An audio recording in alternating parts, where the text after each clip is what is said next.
ஓம் ஹ்ரீம் பைரவி க்லாம் ஹ்ரீம் ஸ்வாஹா. வணக்கம்.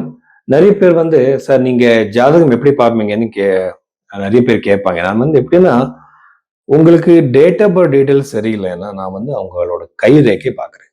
இதுக்கு எனக்கு ரொம்ப எக்ஸ்பீரியன்ஸ் இருக்கு. இந்த சைனீஸ் பாமிஸ்ட்ரி, இந்தியன் பாமிஸ்ட்ரி, நாடி பாமிஸ்ட்ரி ரொம்ப ரிசர்ச் பண்ணியிருக்கேன். என்கிட்ட மோர் தென் 10,000 ஹேண்ட்ஸ் போட்டோஸ் இருக்கு. நிறைய ரிசர்ச் போயிட்டு இருக்கு. உங்க ஜாதகத்தை நான் அதுக்கு அப்ளை பண்ணிட்டு நிறைய விஷயங்கள் நான் சொல்றேன். இது என்னோட புது சிஸ்டம். ஒரு ஜாதகத்துல உங்க டைம் கரெக்டா இருந்தா பர்த் டைம் அது வச்சுட்டு உங்க நிறைய விஷயங்கள் சொல்லலாம். ஃபர்ஸ்ட் நான் லக்னம் கண்டுபிடிச்சு அதுல விம்சோத்ரி தசா, யோகினி தசா, ஜெமினி தசா யூஸ் பண்றேன். ஒரே தசை மட்டும் இல்லை. அதுக்கப்புறம் இப்போ நீங்க கரியர் பத்தி நீங்க கேட்டுட்டீங்கன்னா ராசி சார்ட் எல்லாமே தசாப்த சார்ட்டும் நான் பார்க்குறேன், நவாம்சம் பார்க்குறேன், அஷ்டக வர்க்கம் அப்ளை பண்றேன், ஹெல்த் இஷ்யூஸ் இருந்த கோட்டா சக்கரம் எல்லாமே நான் யூஸ் பண்ணேன். இது ஒரு சயின்டிபிக்கான ஒரு மெத்தடாலஜி. இது சும்மா ஒரு ராசி சார்ட் பார்த்து ஒரு பிளானட் எங்க இருக்கு, ஒரு பிளானட் அங்கே இருக்குன்னு சொல்றது இல்லை. டெக்னிக்கலா ஸ்டெப் பை ஸ்டெப்பா நம்ம போறது. இந்த மாதிரி நான் ஹேண்டு, ஜாதகம், பிரஷ்ன சாஸ்திரம் அந்த எல்லாமே அப்ளை பண்ணி நான் ப்ரெடிக்ஷன் கொடுக்குறேன். ஸோ இந்த மாதிரி என்னோட சிஸ்டம் இருக்கு. நீங்க உங்க ஜாதகம் அப்படி நீங்க தெரிஞ்சுக்கணும்னா நீங்க என்ன கன்சல்டேஷன் நீங்க எடுத்துக்கலாம். அந்த நம்பருக்கு நீங்க கால் பண்ணிட்டு புக் பண்ணலாம்.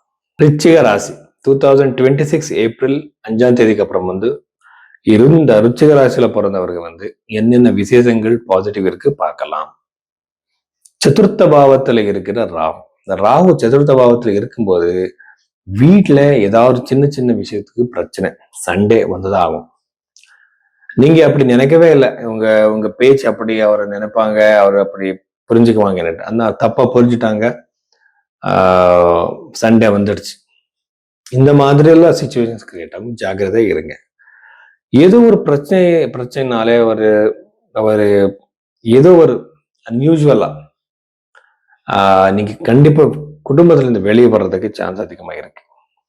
உங்க ஃபேமிலியே நீங்க கூட்டு வெளியே வரலாம், நீங்க இண்டிவிஜுவலா வீட்டு வெளியே வரலாம், அது வேறே இது. ஆனா அந்த யூஸ்வலா அந்த சான்சஸ் இருக்கு. இந்த டைம்ல எஜுகேஷனுக்காக கூட நிறைய பேர் வெளியே போவாங்க. ப்ராப்பர்ட்டி வாங்குறதுக்கு நல்ல டைம் கிடையாது, வெயிட் பண்ணுங்க. எதுக்குன்னா இந்த டைம் பீரியட்ல டிஸ்பியூட்ஸ், இஷ்யூஸ் வர்ற சான்சஸ் அதிகமா இருக்கு. நிச்சயமா திருமணம் நடக்கிறது லேட் ஆகும். சப்தமாதிபதி செஸ்ட ஸ்தானத்துல 12th house இந்த 6th house இது விபரீத ராஜயோகம் சொல்லுவாங்க. ஆனா நாம இந்த ராசி பலம் பார்க்கும்போது அந்த கோச்சாரத்துல இந்த யோகங்கள் எல்லாம் நாம சொல்லக்கூடாது. அப்படி பார்க்கும்போது இந்த சுக்கிரனோட பிளேஸ்மெண்ட் நாம பார்க்கறதுக்கு அப்புறம் கண்டிப்பா திருமண யோகம் டீல் ஆகிடும். திருமண யோகம் இல்லை, ரொம்ப கம்மி. அது at the same time second house Lord இந்த 8th house இந்த ப்ரோஸ்பதி கண்டிப்பா உங்களுக்கு ஃபைனான்சியல் லாஸ் கொடுக்குற சான்சஸ் இருக்கிறதுனால உங்க பிசினஸ் எக்ஸ்பேண்ட் பண்ணாதீங்க, பிசினஸ்க்கு ஓவர் பணம் போடாதீங்க, வெயிட் பண்ணுங்க. அப்படியே போகட்டும். ஆவரேஜா கொஞ்ச நாளுக்கு அப்புறம் நீங்க இன்வெஸ்ட்மெண்ட் பண்ணுங்க. ஜாப் ரிலேட்டட் விஷயத்துல கண்டிப்பா இஷ்யூஸ் இருக்கு. தசம பாவத்தில் இருக்கிற கேத்து நல்லா ஆப்பர்ச்சுனிட்டி கொடுக்குற சான்சஸ் ரொம்ப கம்மி. ஆனா குஜவத் கேத்துவாங்க. இந்த கேத்து இருக்கிற அந்த கிரகத்தோட ஒரு சக்தி அதுக்கு இருக்கும்.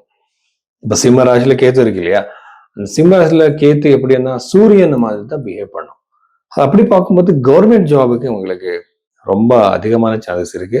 கவர்மெண்ட் ஜாப்லயே நீங்க ப்ரொமோஷன் எக்ஸ்பெக்ட் பண்ணிட்டு இருந்தா, வேற ஜாபுக்கு ட்ரை பண்ணிட்டு இருந்தா ரொம்ப ரொம்ப நல்லது. எகெயின் நாம உங்க பர்த் சார்ட் கூட பார்க்கணும். ஸோ